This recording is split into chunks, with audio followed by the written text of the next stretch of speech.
pinalaki ng magulang niya, pero hindi natin nahalata dahil dedicated siya maging magaling na actor, na mas maging pinakatama. Hindi ko nakikita na nagkakaroon siya ng frustration kahit ng beses kung ipaulit sa kanya yung eksena.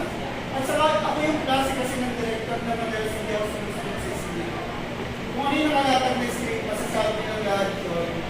Binababag yung linya, binabagay sa eksena, binabagay kung paano magsalita yung mga karakter nila. So kung mahina kang actor, medyo sasabi ko talaga sa akin.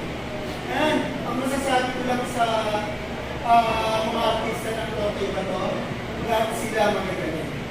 And na-appreciate ko na You can do it. napakagaling. You can do it. Isang karangalan na sabihin sa'yo ng direktor mo na marunong ba umarte. Yun lang naman yung gusto kong maging.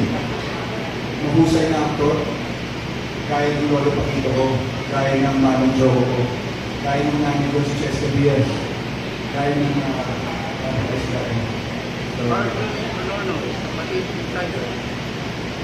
means a lot. Galing sa isang mahusay na direktor